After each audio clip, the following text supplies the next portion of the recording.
Красный автомобиль привычно шуршал по грунтовой дороге и вез свою хозяйку к родному дому.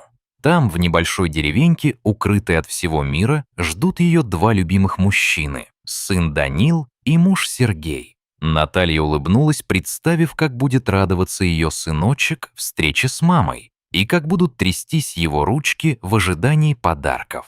Женщина уже несколько дней не видела сына, потому что уезжала в соседнее село навестить больных родителей. В салоне играла тихая, приятная музыка, создавая атмосферу уюта и тепла. Заехав на лесную часть дороги, Наталья поняла, что на лес уже опускаются сумерки, и включила фары. Еще несколько километров, и она дома. Вдруг мысли Натальи развеял чужой автомобиль, стоявший поперек дороги. Это был большой внедорожник, вокруг которого крутились молодые парни. «Может, случилось что?» Без всяких мыслей спросила Наталья. «Может, помощь какая нужна?» С этими мыслями она остановилась возле внедорожника и открыла окно. «Парни, у вас что-то случилось?» Спросила она, перекрикивая музыку в джипе. Подошедший парень наклонился к ней, чтобы разобрать ее голос, но потом, оглядев ее, ответил: «Ну да, нам нужна помощь. Пойдем со мной. Поможешь». Наталья вылезла из своего автомобиля и отправилась за парнем.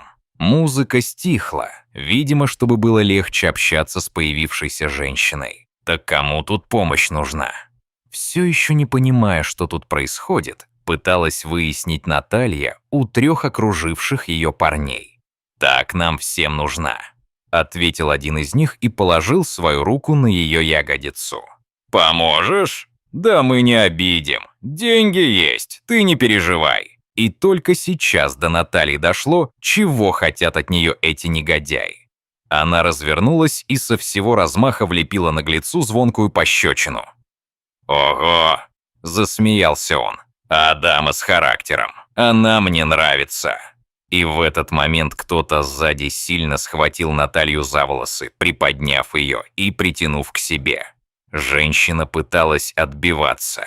Из ее глаз тут же потекли слезы. «Мальчики, ну не надо! Ну отпустите меня, я никому не скажу!»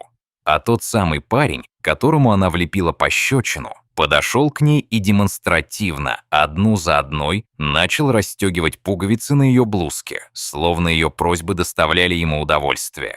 «Ну да ладно, поговорили и хватит!» Вдруг железным тоном сказал он: «Пора уже и делом заняться».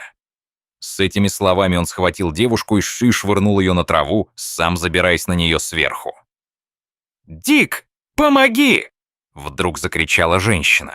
И в этот момент из окна машины появился огромный серый волк. Глаза пьяных дебоширов сразу же округлились. Волк в 2 скачка добрался до них и ударом груди сшиб насильника со своей хозяйки. Парень, не понимая, что случилось, попытался подняться, но волк тут же кинулся на него, начав рвать как тряпичную куклу. Его друзья тут же протрезвели и попытались отбить своего товарища вооружившись длинными палками, подобранными здесь же в лесу. Но Дик, развернувшись к ним и оскалив клыки, тут же переубедил их в этой затее. Видя ярость волка, парни бросили свое оружие и попытались бежать. Но Дик тут же настиг одного из них, повалив на землю и пытаясь вцепиться ему прямо в горло. Второй негодяй успел запрыгнуть в машину и закрыть за собой дверь, заблокировав все замки. Поднявшись, Наталья поправила разорванную одежду и скомандовала волку: «Дик, хватит! Не надо!» Волк послушно отошел от своей жертвы, все еще не спуская глаз с окровавленного мужчины. «Охраняй, Дик!» — скомандовала женщина, пытаясь отыскать свой телефон, и волк послушно сел возле злодеев. Примерно через час приехали машины полиции и скорой помощи. Участковый зафиксировал все обстоятельства произошедшего, а медики оказывали помощь пострадавшим подонкам. «Что ж, тут мне все понятно», — сказал подошедший полицейский. Ранее судимый гражданин в состоянии алкогольного опьянения в сговоре со своими подельниками решили произвести непристойные действия, доложил он.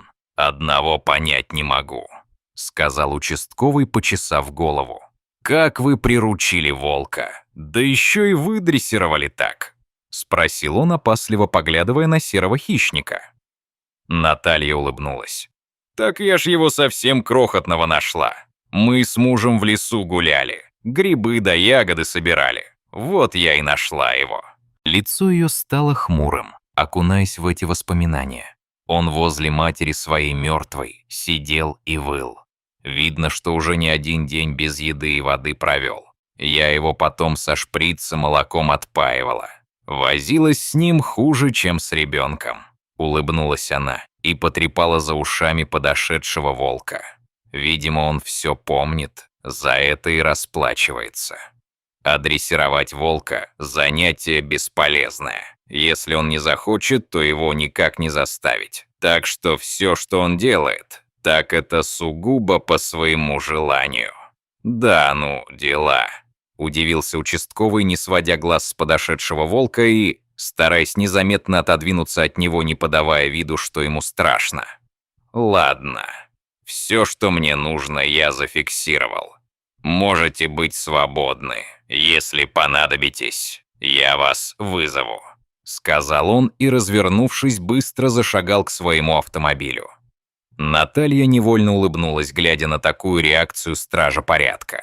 «Что, Дик, поедем домой?» — спросила она у своего серого попутчика. И тот, словно поняв, о чем она говорит, тут же нырнул на заднее сиденье автомобиля. Сидя на собственной кухне, уже приняв ванну и уложив сына спать, Наталья смотрела на беспокойные глаза мужа.